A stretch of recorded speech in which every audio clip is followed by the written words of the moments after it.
O reino fungi reúne organismos eucariontes heterótrofos por absorção, ou seja, absorvem nutrientes do meio onde vivem. E para que isso aconteça, liberam enzimas digestivas que atuam no meio orgânico, degradando-o em moléculas simples que são absorvidas. Diferente dos seres humanos que realizam a digestão interna, os fungos realizam sua digestão externamente para que depois absorvam os seus nutrientes. Os fungos mais conhecidos são bolores, mofos, leveduras, orelhas de pau, trufas e também os cogumelos, como o champignon, o shiitake e o shimeji, que são empregados na alimentação do ser humano. Os fungos são, em sua grande maioria, decompositores, também chamados de sapróbios, pois nutrem-se da matéria orgânica em decomposição.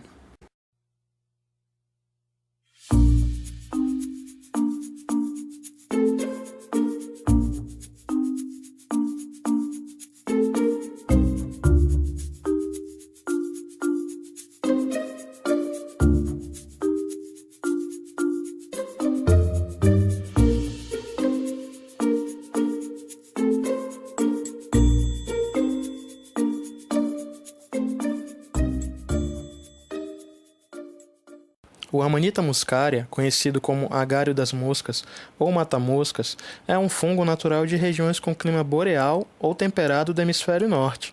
Possui propriedades psicoativas e alucinógenas em humanos. Os fungos podem ser saprófagos, parasitas, simbióticos ou predadores.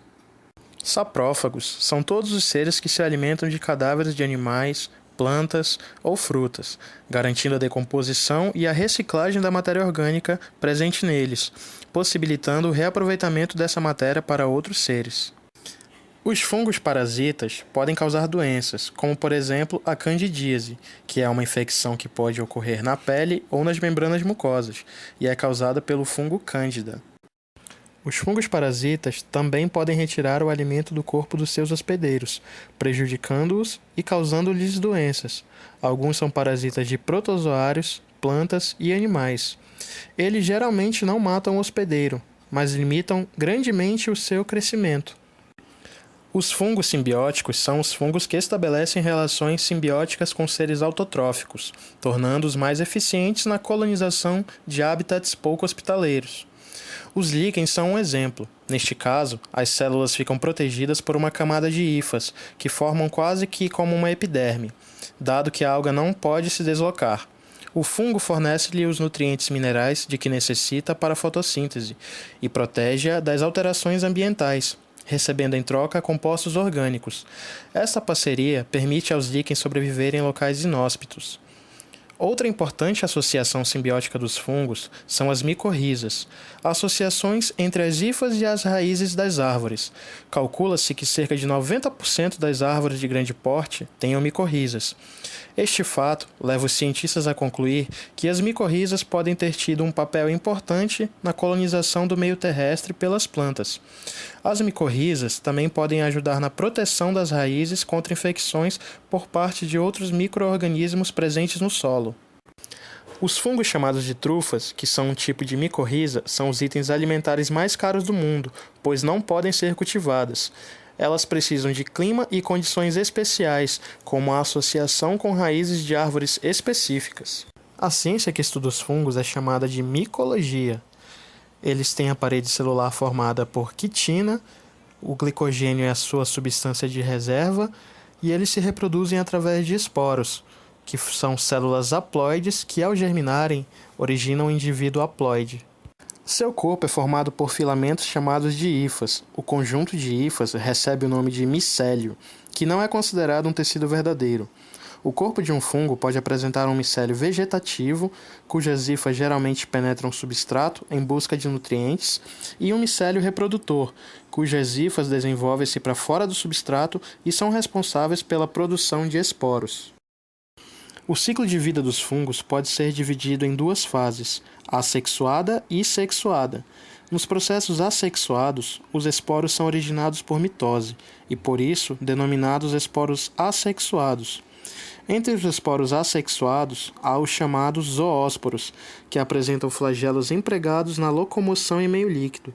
Assim, esses esporos ocorrem em fungos aquáticos.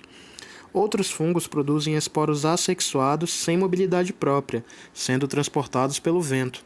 É o caso dos esporos chamados conídeas ou conidiósporos, presentes em organismos do gênero Penicillium, e de esporos chamados aplanósporos, que se formam no interior de esporângios, como os que ocorrem no bolor preto do pão.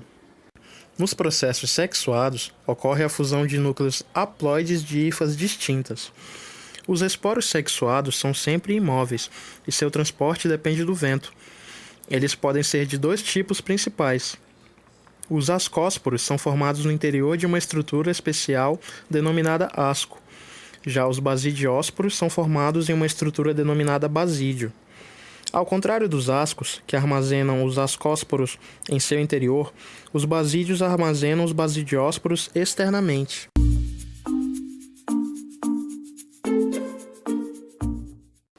Durante muito tempo, os fungos foram considerados plantas, mas atualmente sabe-se que eles são tão diferentes das plantas como dos animais, merecendo por isso o seu próprio reino, o reino fungi. Os fungos terrestres são classificados com base no tipo de esporo sexuado que produzem. Temos os zigomicota ou zigomicetos, que formam os zigósporos. O bolor preto do pão é um zigomiceto. Os ascomicota ou ascomicetos formam os ascósporos. Os ascomicetos reúnem o maior número de espécies de fungos. Os basidiomicota ou basidiomicetos formam basidiósporos. Temos como exemplo as orelhas de pau, o champignon, o shiitake e o shimeji, e os fungos alucinógenos do gênero Amanita. Antigamente havia o grupo Deuteromicota ou Deuteromicetos, o qual reunia fungos que, por não apresentarem a fase sexuada do ciclo de vida, eram chamados de fungos imperfeitos. Hoje, sabe-se que há fungos que perderam a fase sexuada do ciclo de vida durante a evolução, e, portanto, a maior parte dos deuteromicetos pode ser classificado como ascomicetos, ou mais raramente como basidiomicetos. Assim, o grupo dos deuteromicetos não é mais usado na classificação dos fungos por não formarem um grupo taxonômico válido.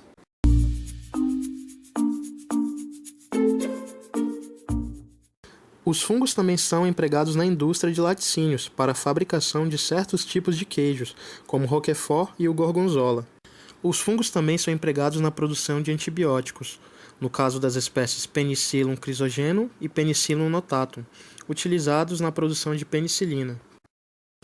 Muitos fungos são aeróbios, isto é, realizam a respiração, mas existem alguns que, na ausência do gás oxigênio, realizam a fermentação.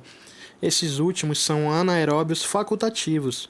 Dentre os anaeróbios facultativos, a espécie Saccharomyces cerevisiae é utilizada na produção de bebidas alcoólicas, como a cerveja e o vinho, e no preparo do pão. Nesses processos, o fungo é capaz de realizar a fermentação alcoólica na ausência de oxigênio e degrada o açúcar em álcool etílico e CO2.